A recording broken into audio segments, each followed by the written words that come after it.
nós estávamos pensando assim, em que assunto podíamos pensar, não fazer palestra, mas pensarmos um pouco.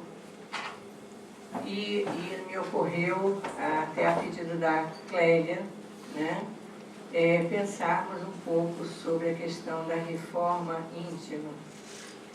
E esse tema tem sido abordado com muita frequência e tem sido veiculado em alguns livros, não é? Como se isso fosse uma coisa nova, um assunto novo, não é? Que nós agora estivéssemos que prestar atenção nessa questão da nossa reforma. No entanto, no oráculo de Delfos, na Grécia, né, já se encontrava inscrito a seguinte frase: conhece-te a ti mesmo.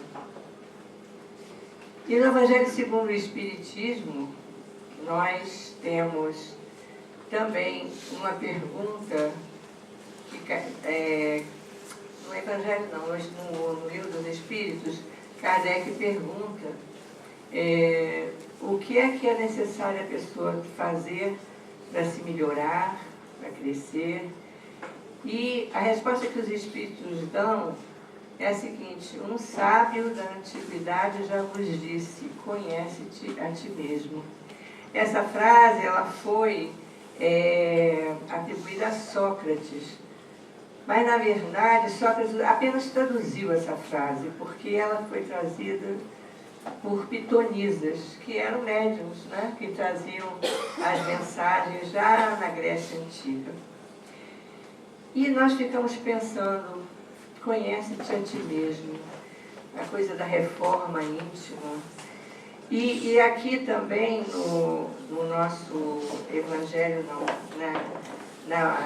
livro Obras Póstumas, nós temos dentro de Obras Póstumas uma reflexão de Kardec, quando ele fala que reconhece-se o verdadeiro espírita pela transformação moral, pelo esforço que faz por se modificar.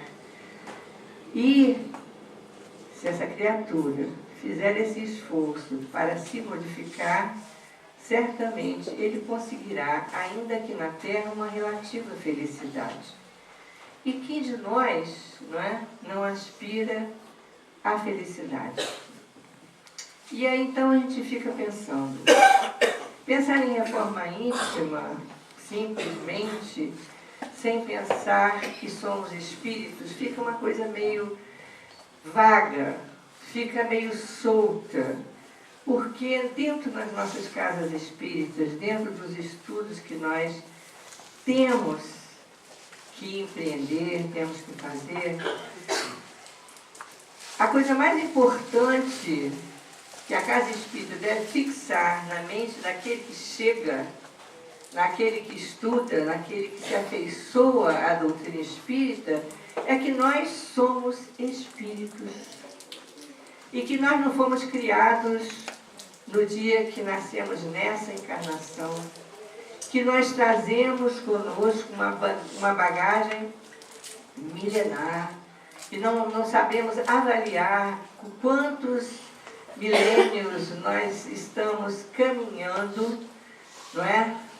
Essa individualidade a passos devagar, a passos pequenos, nós temos caminhado. Então, chegar à casa espírita e começar a entender um pouquinho do que Kardec nos trouxe na doutrina espírita é assimilar, mas assimilar verdadeiramente, que somos espíritos, que temos uma bagagem grande que nos acompanha há muitas e muitas encarnações, que todos nós fomos criados realmente na simplicidade da matéria e na falta de conhecimento. E vamos aqui adquirindo conhecimento à medida que vamos vivenciando, que vamos vivendo na espiritualidade, voltando à vida material, não é? E para que nós possamos entender verdadeiramente essa questão de nós nos reformarmos, nós temos que entender que já paulilhamos por caminhos diversos. Hoje somos o resultado de nossas vidas anteriores, de nossas experiências anteriores. Nós somos herdeiros de nós mesmos. Todos nós. Somos herdeiros das nossas vidas anteriores, somos herdeiros das nossas atitudes anteriores, somos herdeiros dos nossos estudos anteriores, dos nossos conhecimentos, da bagagem que adquirimos da nossa intelectualidade, somos herdeiros dos nossos enganos, da nossa imaturidade espiritual, da nossa imaturidade, da nossa falta de compreensão do significado da vida, da falta de compreensão das leis de Deus. Pois as leis de Deus são leis de amor, são leis perfeitas, são leis de harmonia, são leis de paz, são leis de integridade. E nós, espíritos, que estamos caminhando rumo à nossa perfeição, caminhando rumo à aquisição de nossos valores. Nós estamos caminhando há muito tempo e os nossos erros e os nossos acertos nós trazemos conosco. E a misericórdia divina, ela é tão misericordiosa, vamos dizer assim, porque ela nos oferece a oportunidade do tempo. Deus nos criou na simplicidade, na ignorância, na falta de conhecimento, mas Deus nos deu o tempo. O tempo para que nós pudéssemos utilizá-lo a nosso favor. Deus nos deu a possibilidade de desenvolvermos a nossa inteligência. E com a inteligência e com o tempo, nós vamos elaborando os conceitos, nós vamos começando a compreender melhor o significado da vida, nós vamos começando a perceber que nós ficamos muito mal conosco mesmos quando nós nos afastamos das leis de Deus. E certamente nós temos, durante essas existências, nos afastado muito dessas leis de amor, porque pela nossa dificuldade de compreender as leis de amor que Jesus veio lembrar a nós quais leis seriam essas. E Jesus, o nosso guia maior, o nosso exemplo, esse Espírito luminoso que veio estar conosco, ele veio nos lembrar que nós deveríamos perdoar, amar ao próximo como a nós mesmos.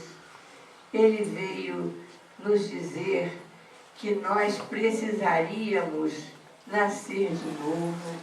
Ele veio nos dizer que nós precisaríamos entender que Deus é Pai de amor e de misericórdia. E veio também mostrar para todos nós que precisamos caminhar, seguir adiante e refletir. E veio também nos dizer que mandaria para nós, quando nós estivéssemos mais amadurecidos, quando nós estivéssemos com a nossa inteligência mais desenvolvida, quando nós estivéssemos com os nossos corações mais sensíveis, menos endurecidos, Ele nos enviaria um Consolador que nos explicaria melhor, não é?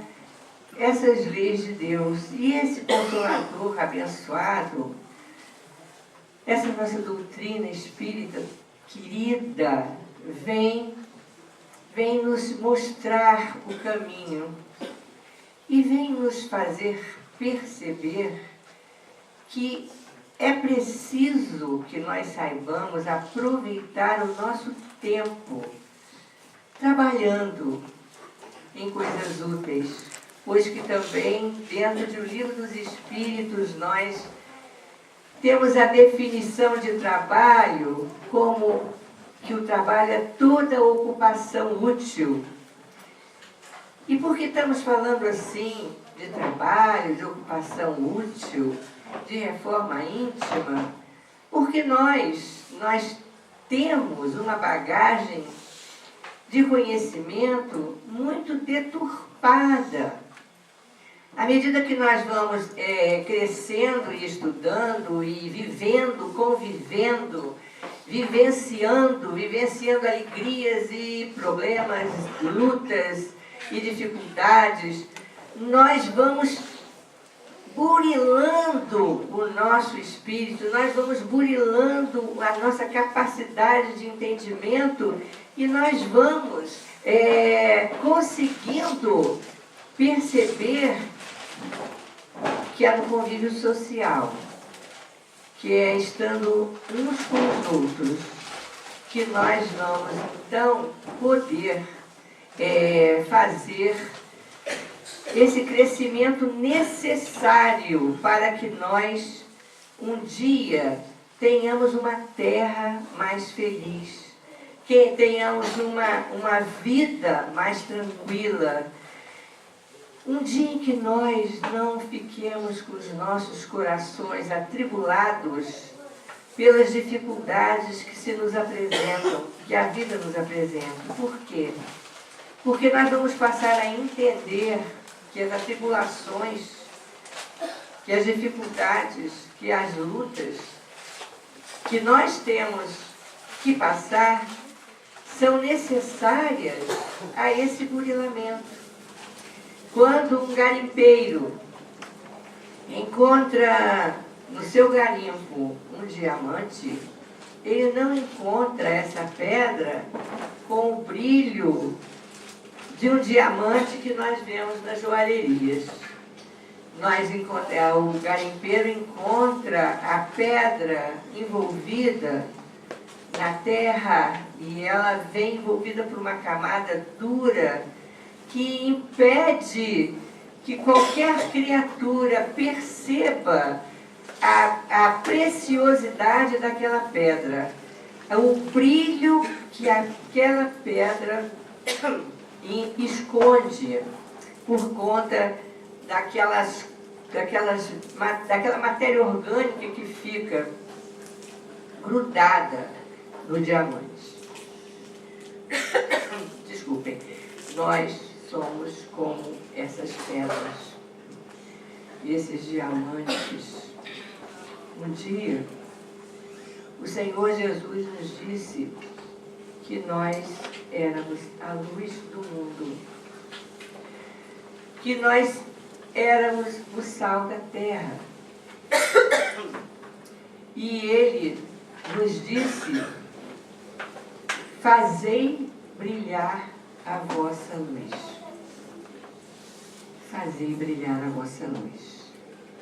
Vocês já imaginaram que maravilha seria, ou que maravilha será o dia em que todos nós, criaturas humanas, filhos de Deus, já estivermos, já tenhamos feito o esforço de retirar de nosso envoltório espiritual todas as vibrações nefastas, todos os miasmas ruins, todo tipo de pensamento e de energia não muito boa. Já imaginaram se todos nós estivéssemos aqui livres de todas as nossas impurezas? Quanta luz se faria nesse ambiente? Muitas vezes a gente canta: quanta luz neste ambiente. descendo sobre nós, vibrando em nossa mente. O dia em que nós estivermos prontos, que nós tivermos realmente feito o esforço de nos melhorarmos, para retirarmos de nós as nossas imperfeições, essa luz virá dos espíritos bons, da espiritualidade em nossa direção, mas a nossa luz também, ela se expandirá e se unirá à luz desses espíritos tão queridos que torcem tanto por nós. Mas não vamos pensar que isso se dará de um dia para o outro. Mas aí que vem a grande necessidade de nós refletirmos nessa reforma íntima. Nós trazemos de vidas passadas questões difíceis de serem resolvidas, questões que nós repetimos durante algumas vidas, porque nós não tínhamos a condição de extirpá-las. Nós éramos imaturos, nós estamos precisando, sabe o que, gente? Amadurecer espiritualmente, amadurecer moralmente. E quando falamos em amadurecimento moral, nós temos que respirar fundo, não é? Porque vivendo nos dias em que vivemos, quando nós vemos a fragilidade da parte moral na criatura humana, nós aí ficamos bem pensativos, porque é aí que reside a grande necessidade de nossa humanidade, de todos nós. Porque um dia Jesus falou para a gente assim, que seja o seu sim, sim, e seja o seu não, não. Mas, ao longo de nossas vidas, nem sempre o nosso sim foi sim e o nosso não foi não. Quantas vezes, não é?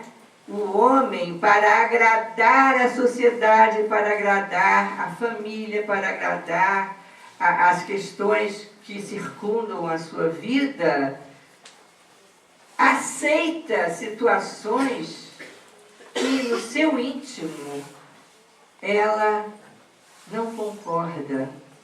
Mas só que a nossa fragilidade moral é tal que nos falta a coragem de assumirmos a nossa verdadeira crença, o nosso verdadeiro entendimento do que é certo e do que não é certo. E à medida que nós vamos estudando, à medida que nós vamos crescendo, à medida que o espírito vai evoluindo, nós vamos tendo, além de mais responsabilidade perante os nossos próprios atos e perante a nossa consciência, o espírito vai tendo mais lucidez e vai entendendo melhor as questões morais.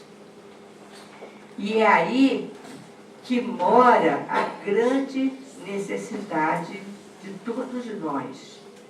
Vocês desculpem que a minha garganta está coçando. A nossa necessidade de sermos firmes nas nossas decisões, de sermos firmes nas nossas convicções, de sermos fiéis ao Evangelho de Jesus.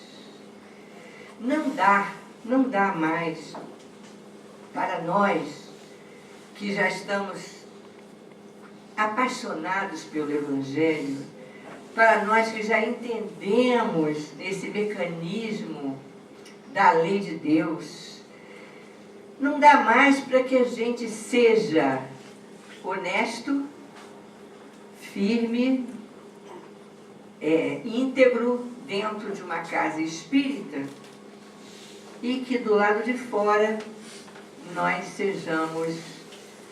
não tenhamos coragem de ser firmes no nosso, isso eu não faço, isso eu não quero para mim, isso eu não quero para a minha sociedade, isso eu não quero no meu país, isso eu não quero para a minha família.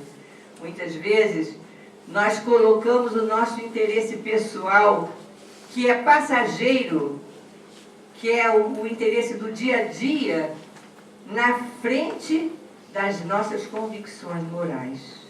Então é importante que nós comecemos a nos observar nas menores coisas.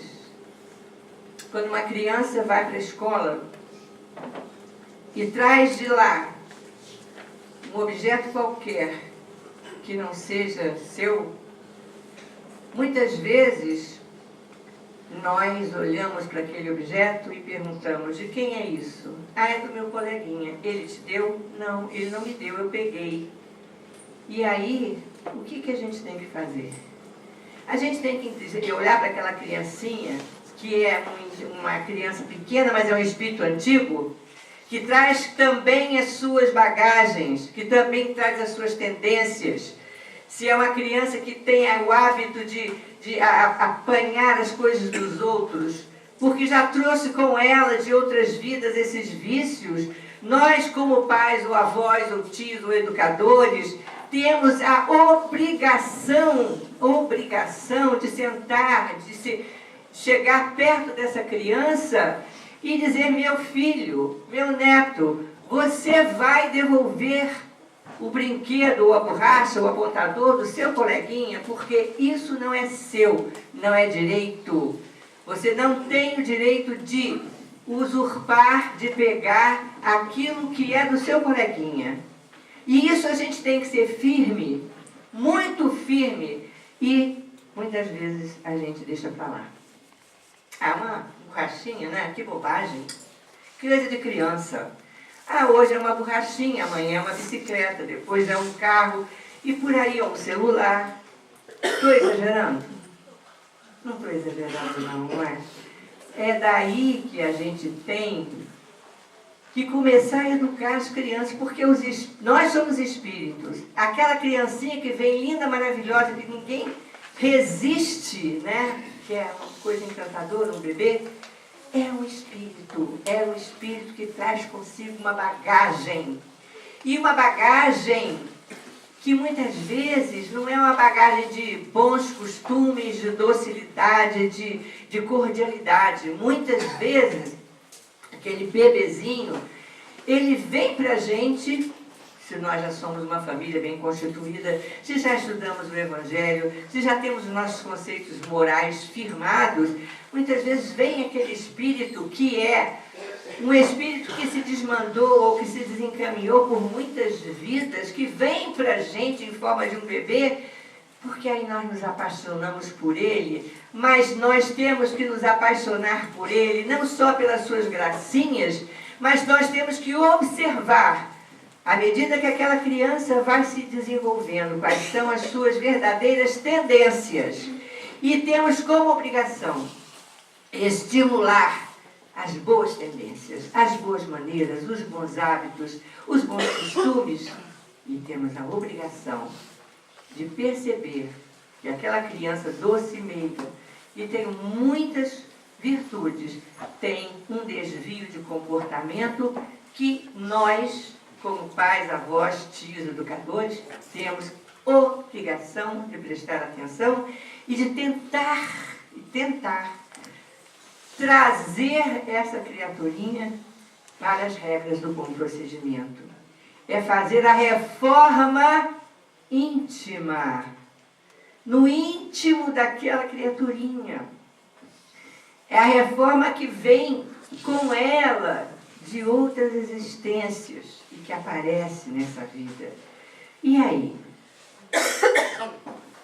Em relação a nós mesmos, também já fomos um dia bebezinhos lindos e maravilhosos. Também já encantamos os nossos pais já fizemos as nossas travessuras, já fizemos as nossas brincadeiras nessa existência. Mas nem sempre, não é? Nós tivemos a oportunidade de estarmos com educadores que nos mostrassem o que verdadeiramente nós precisaríamos nos modificar, porque é difícil.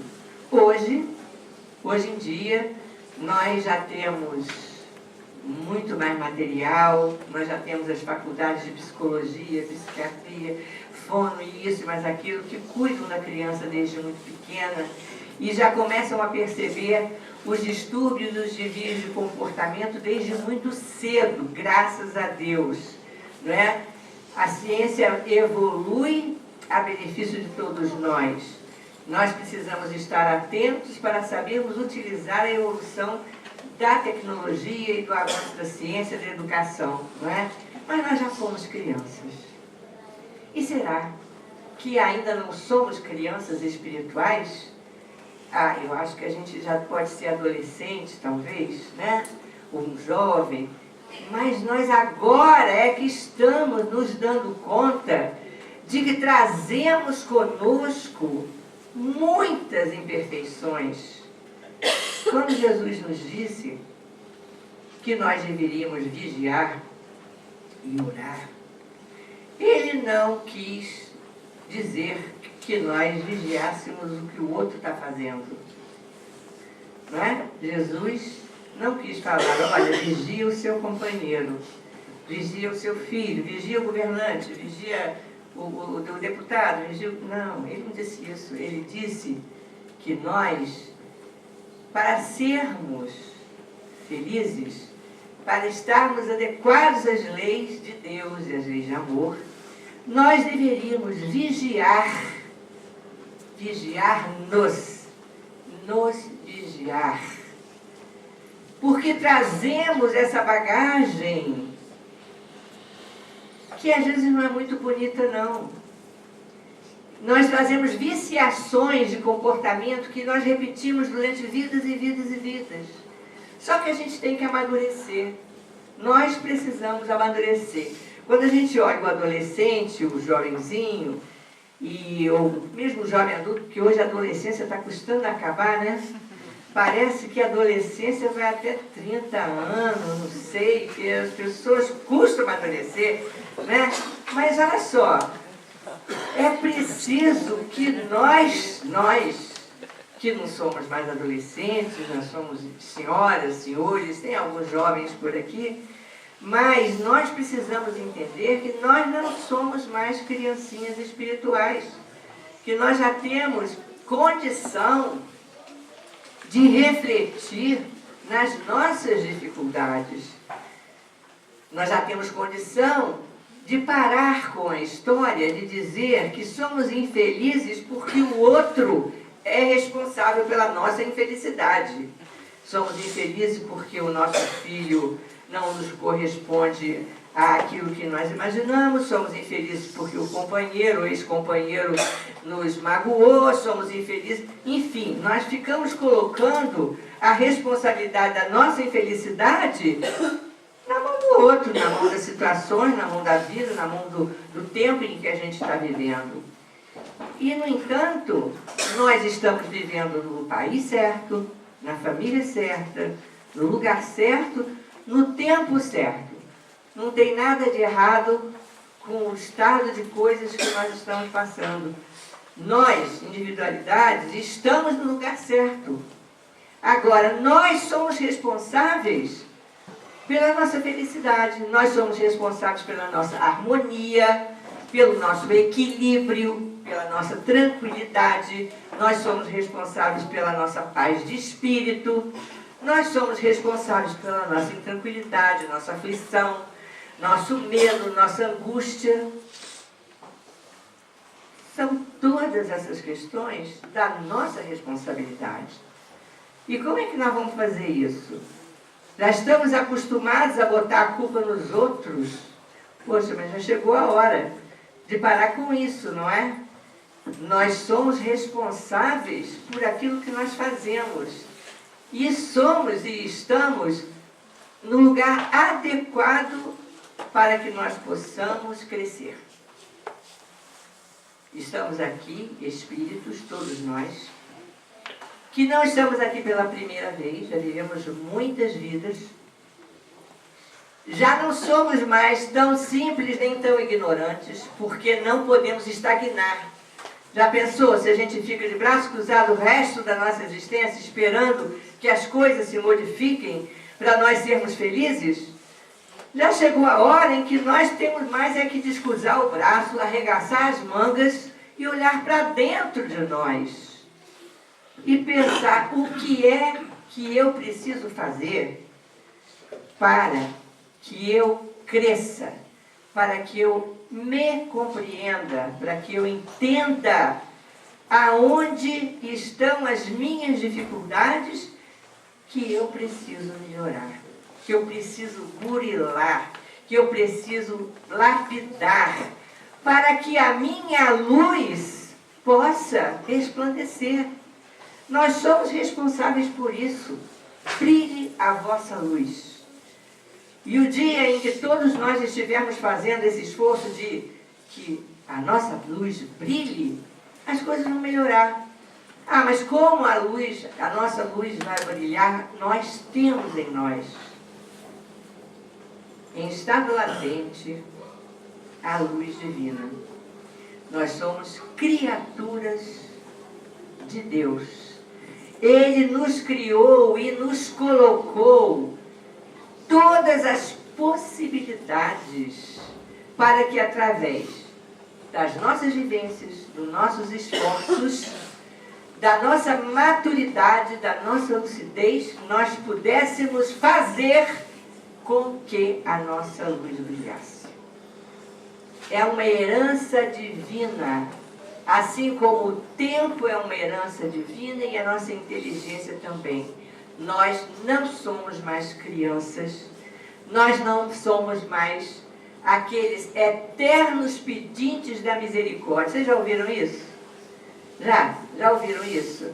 Essa maneira da gente rezar, fazer oração, que a gente dizia, bom, eu faço um esforço para não dizer mais isso, porque eu não quero ser eterno pedinte da misericórdia divina.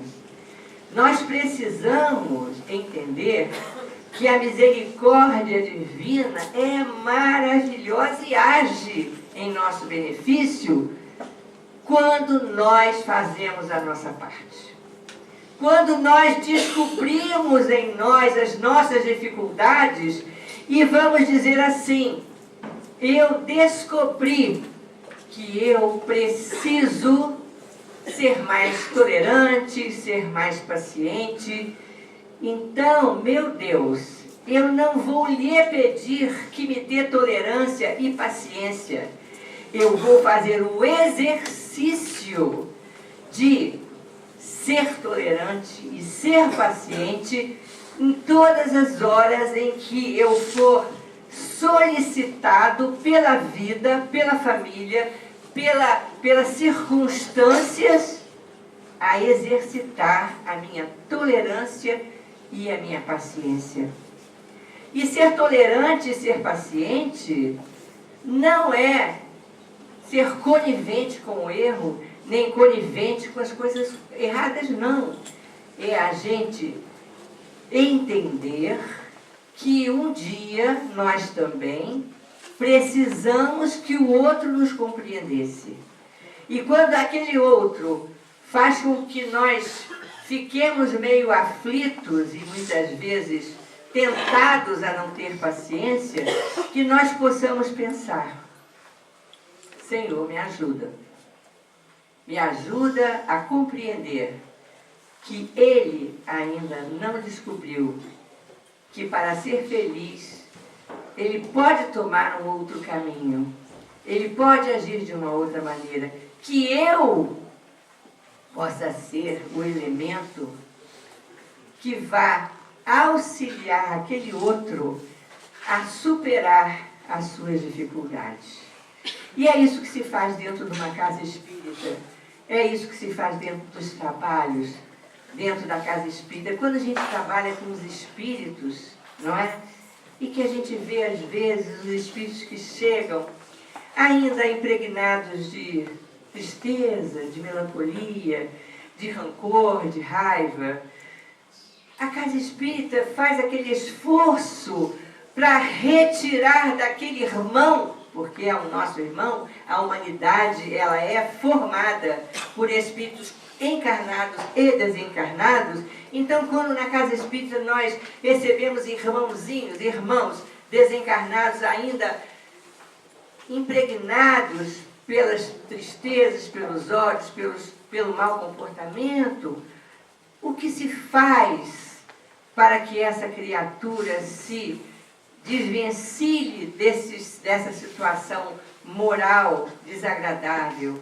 Nós envolvemos as criaturas em vibrações de amor, de compreensão, fazemos com que o Evangelho toque o coração dessas criaturas, porque elas estão desencarnadas. É interessante, porque estão desencarnadas e nós temos uma tolerância maior. Nós dizemos assim, os nossos irmãozinhos desencarnados, que ainda estão aficionados ao crime, à injustiça e às coisas ruins, nós nos desdobramos de amorosidade nos trabalhos mediúnicos para envolver essas criaturas em nossas melhores vibrações. Só que a humanidade é feita de espíritos encarnados e desencarnados. E a nossa encarnação, o tempo em que passamos aqui, utilizando este corpo que Deus abençoadamente nos oferece como um instrumento de trabalho, nessa encarnação nós somos levados a conviver com criaturas encarnadas, como nossos pais, filhos, irmãos, amigos, chefes e estadistas, enfim. E nós precisamos, para um dia estarmos realmente agindo, pensando e fazendo como Jesus nos ensinou, com amor, nós precisamos exercitar com os nossos irmãos encarnados, com a mesma gentileza, com o mesmo respeito, com o mesmo amor, quando a gente lida com os nossos irmãozinhos desencarnados. Nossa família, nosso trabalho, nossa casa espírita nos dão a oportunidade de conviver, não é? E nós só conseguiremos fazer essa reforma íntima que tanto falamos convivendo. Porque como é que nós vamos desenvolver a fraternidade, a compreensão, a compaixão, a paciência, se nós nos isolarmos e vivermos sozinhos como ermitãos? Não há condição, não é? Então, se nós estamos aqui encarnados, nós precisamos entender que vai depender do nosso esforço a nossa harmonia com as leis de Deus, que vai depender do nosso olhar para o nosso companheiro que está conosco lado a lado, o exercício da compreensão, o exercício do perdão, da fraternidade, do entendimento, da solidariedade. Quando nós nos dispomos a olhar para o outro como um irmão e amar aquele outro como a nós mesmos, nós então vamos estar dando um passo mais largo, maior, em direção a essa reforma que tanto nos é necessária. Quando nós temos uma casa onde a gente mora, às vezes a gente resolve fazer uma reforma, né? E reforma dá trabalho, não dá? trocar encanamento, parte elétrica, trocar piso, pintura, raspar, emassar. O que acontece, não é, com o ambiente em obras? Acontece que fica confuso, né? E assim somos nós, perante nós mesmos. Nós estamos caminhando, dando passos uma hora para um lado bom, outra hora para um lado meio equivocado, perdendo as nossas estribeiras muitas vezes, não é? Falando mal dos nossos amigos, dos nossos companheiros. Como nós gostamos de falar da vida dos outros, não é não? A gente fala. Mas aí a gente começa a estudar, a gente começa a pensar, e aí a gente começa a amadurecer a ideia de que precisamos vigiar os nossos pensamentos, nossos atos e as nossas palavras. E isso dá trabalho, né? E isso dá trabalho.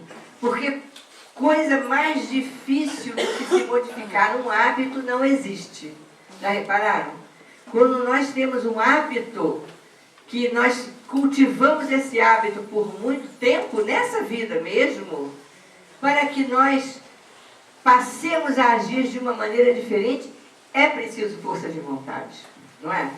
Por exemplo, de repente, a criatura que adorava brigadeiros, bolos, doces e guloseimas, se depara com a diabetes.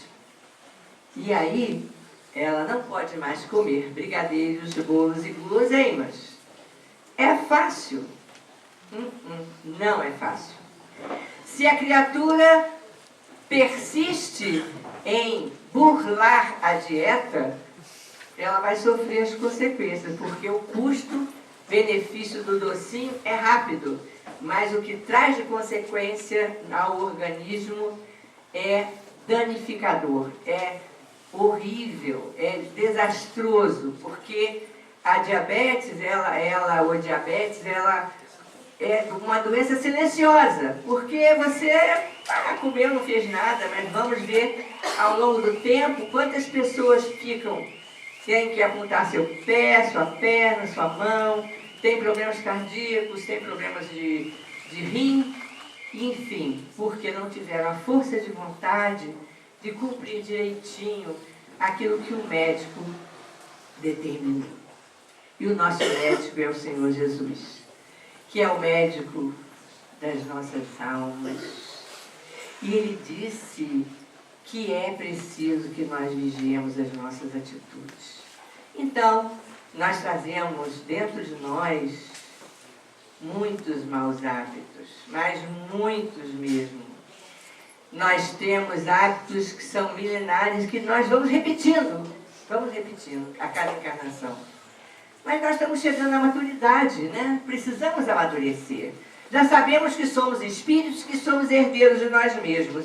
E já sabemos que quanto mais depressa nós nos adequarmos às leis de Deus, quanto mais depressa nós fizermos essa reforma dos nossos hábitos, dos nossos pensamentos, dos nossos sentimentos, mais rapidamente nós vamos nos libertar desses sentimentos que são sombrios, que nos prejudicam a vida, que muitas vezes nos deixam tristes.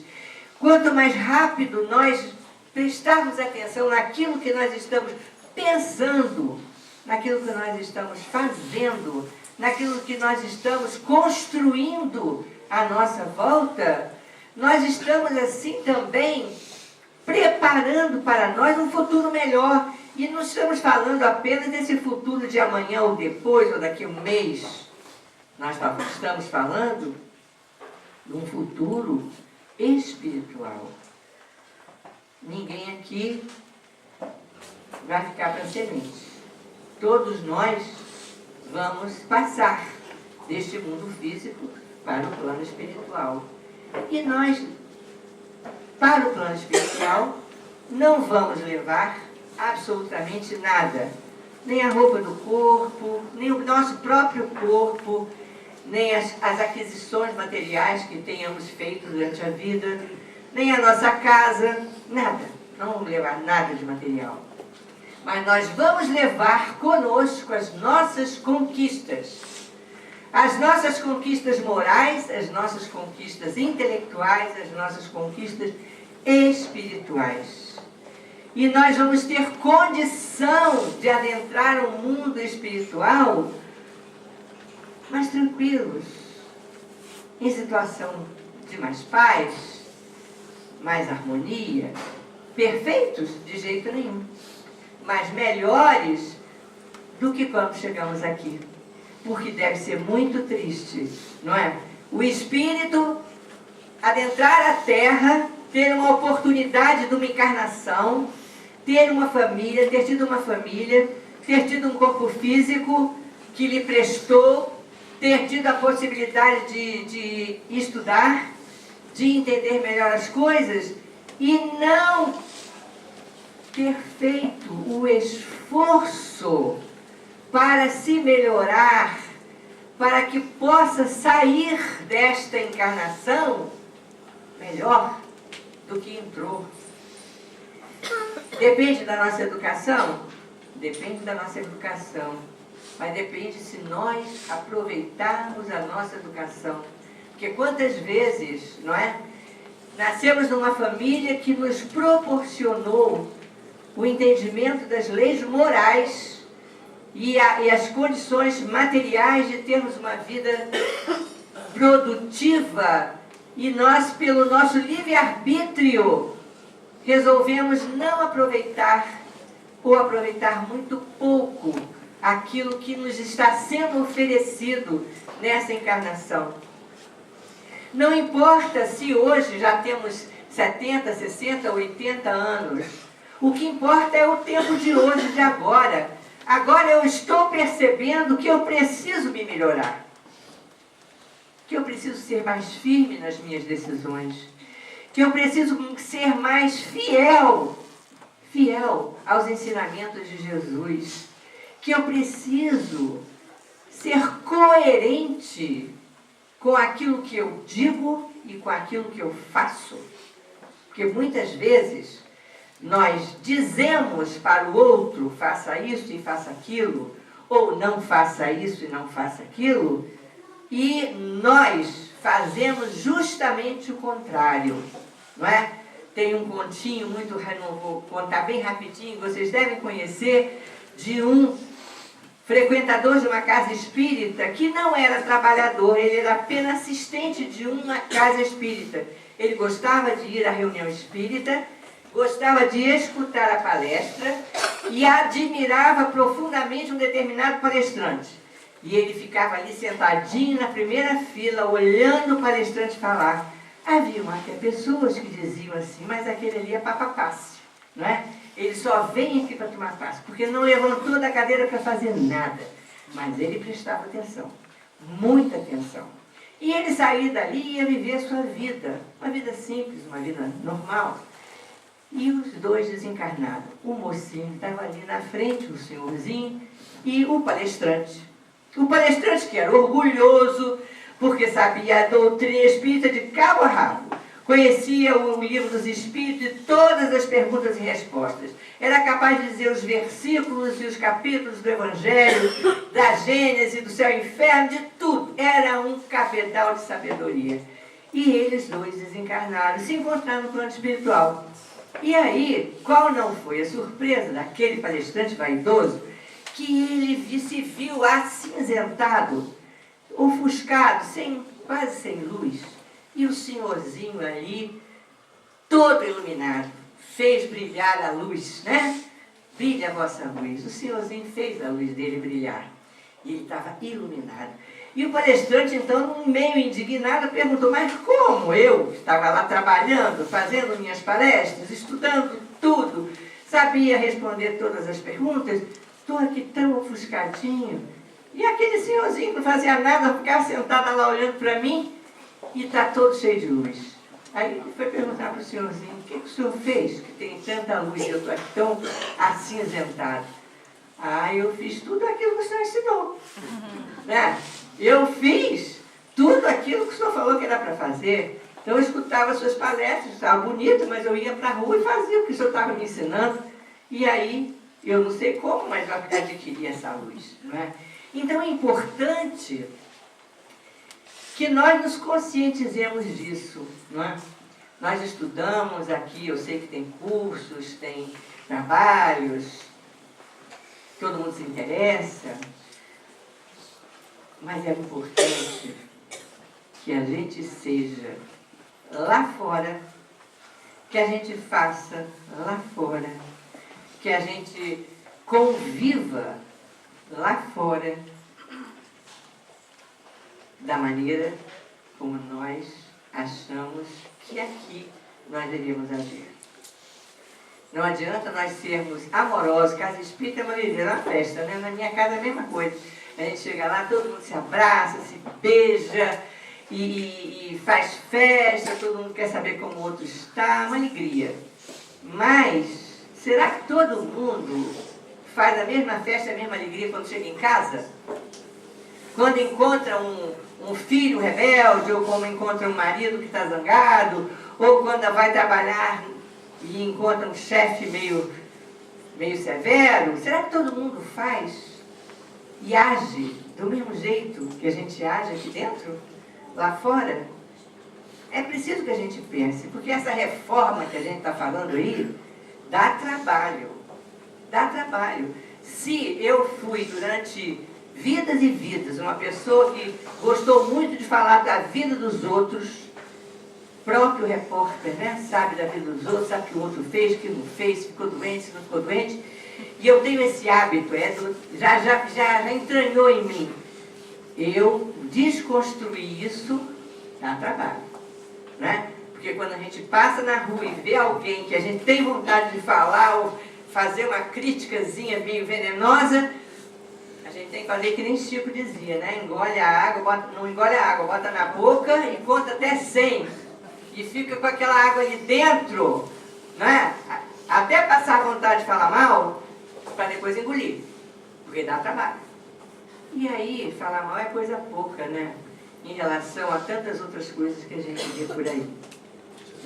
A gente também não deve esperar também que essa reforma seja elogiada pelos outros logo de imediato. Porque quando você reforma uma casa, todo mundo olha que a casa ficou bonita. Mas quando você se reforma intimamente, só você vai e ainda há uma questão, não é? Porque quando a gente faz a reforma íntima, realmente, verdadeira, a nossa atitude muda muito em relação ao nosso meio ambiente, né?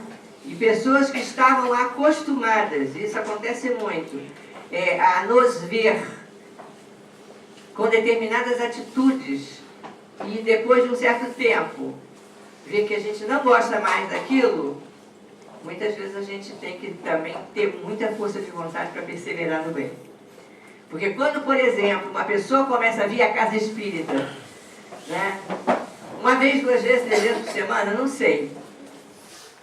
As pessoas, a gente começa aí uma vez, vai 2, 3, 4, né? E sei lá quantas mais todo dia, dorme. Meu marido pergunta, você vai levar sua cama para lá? Eu disse, não, a cama não vou levar não, mas eu vou lá todo dia, né? Mas então, quando as pessoas começam a mudar a sua maneira e os seus interesses, as suas prioridades, a sua maneira de olhar a vida, quando a gente troca de óculos, não é? O Simonetti tem um livrinho que diz que a gente troca de óculos. A gente começa a ver a vida de uma maneira diferente. Temos que ter a força de vontade para perseverar nessas atitudes que muitas vezes contrariam aqueles que estão à nossa volta. A criaturas encarnadas e desencarnadas. Porque se a gente abre uma brechinha e fala assim, não, e hoje eu estou... hoje está muito frio, você vê, hoje estava 3 graus lá embaixo na pracinha, vou eu lá para aquele centro, frio daquele jeito, não é? Se a gente não tiver a força de vontade, a gente fica em casa. E aí a gente vai se habituando novamente à preguiça e à inércia. Então é preciso, não é? A reforma íntima nos faz mais felizes conosco mesmo, mas muitas vezes a gente tem que lidar com o desagrado daqueles que estão à nossa volta. E essa reforma tem que ser tão forte, tão firme, que não deixe que a gente desanime. que a gente não desanime, que nós não desanimemos, que nós não cedamos aos comentários alheios, que nós não cedamos aos comentários da nossa família, dos nossos amigos. E muitas vezes nós vamos ter que ficar sozinhos. Porque muitas vezes, quando nós começamos a fazer esse movimento de nos reformarmos e de querermos ser mais íntegros, mais honestos, aqueles que não estão a fim de fazer esse tipo de reforma se afastam de nós. Se afastam de nós e às vezes a gente fica solitário. Agora, a grande beleza é que, se a gente perseverar, a gente vai percebendo que a gente vai trocando de amizades, né? Aquelas amizades que eram pueris, fúteis e que não serviam muito para a nossa reforma íntima, elas vão se afastando de nós, mas como essa reforma íntima lapida as nossas dificuldades e faz brilhar a nossa luz, essa luz se expande, porque o nosso perispírito e a nossa energia, ela se expande e ela vai devagarzinho atraindo criaturas que, como nós, também estão se esforçando por se reformar. Criaturas que, como nós, estão também fazendo o esforço de saírem dos vícios, da preguiça, da malevolência, da maledicência, do egoísmo, do orgulho. E nós vamos vendo que essas pessoas vão aumentando a nossa volta e nós vamos fazendo um grupo luminoso, né? Não é de espíritos perfeitos, não, de espíritos esforçados. E quando nós encarnados começamos a fazer o esforço de nos melhorar, de nos iluminar, o que é que acontece? A lei é de atração. Então nós vamos ficar mais bem acompanhados espiritualmente. As criaturas que estão no plano dos desencarnados, que também estão fazendo esse esforço, vão estar junto a nós. Os espíritos amigos que endossaram a nossa vinda e que torcem para que a gente melhore, vão também sintonizar na faixa vibratória que nós estivermos vibrando e nós vamos ficar mais fortes. E nós vamos ter mais coragem de dizer não àquilo que não está correto. Nós vamos ter mais coragem de dizer sim, eu vou abdicar de um prazer, de um cinema, de uma brincadeira, para ir atender a alguém que está sofrendo. Eu vou ter mais coragem de dizer para os meus netinhos ou meus filhinhos, hoje é dia do lanche na casa da vovó, mas vocês vão esperar 1 hora, porque a vovó vai fazer a palestra lá no centro, ou vai fazer seu trabalho na comunidade, onde seja o trabalho assistencial da casa, né? Então, nós vamos ficando mais fortalecidos. Não tenhamos dúvida disso.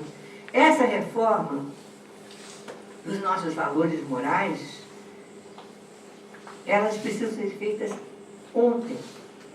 Nós precisaríamos ter feito isso ontem, anteontem. Mas não fizemos. Não vamos lamentar, nem nos culpar, porque não fizemos ontem. Mas vamos começar a fazer hoje. Vamos começar, não é, a prestar mais atenção nos nossos pensamentos.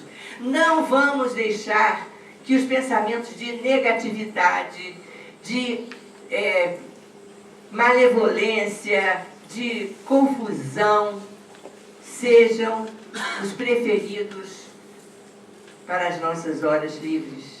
Vamos utilizar os nossos dias, as nossas horas, os nossos minutos com pensamentos bons, com pensamentos de confiança em Deus, com pensamentos de confiança em Jesus, com pensamentos de confiança em nós mesmos.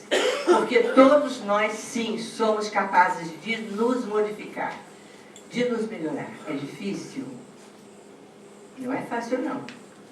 Mas hoje já fica menos difícil do que há 50 anos atrás, do que a encarnação anterior, porque nós já temos mais conhecimento, que nós já temos mais possibilidades intelectuais e de amadurecimento, de enfrentarmos essa luta dentro de nós, para que nós possamos sair dessa vida melhor do que nós entramos.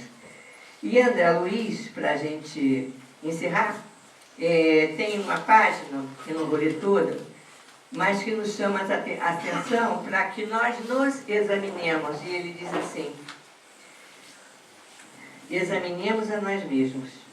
O dever do espírita cristão é tornar-se progressivamente melhor, útil.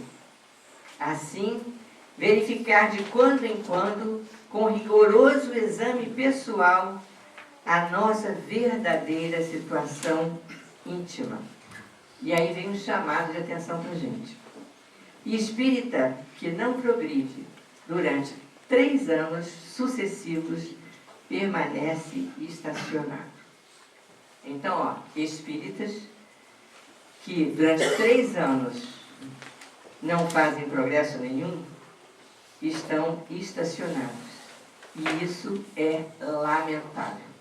Então, se estamos há 3 anos e não estamos fazendo nada, vamos começar amanhã a procurar um trabalhinho para fazermos alguma coisa e, principalmente, vamos nos comprometer com a nossa consciência de que vamos lutar diariamente contra os nossos maus hábitos, nossos maus pensamentos, as nossas más atitudes, os nossos maus julgamentos, a nossa incompreensão, a nossa intolerância, enfim. Vamos fazer um pacto conosco mesmos de, a cada dia, nos tornarmos um pouquinho melhor do que fomos no dia anterior. Que Jesus nos dê força para fazermos essa reforma tão importante, não só para nós, mas para toda a humanidade, encarnada e desencarnada. Que Ele nos abençoe.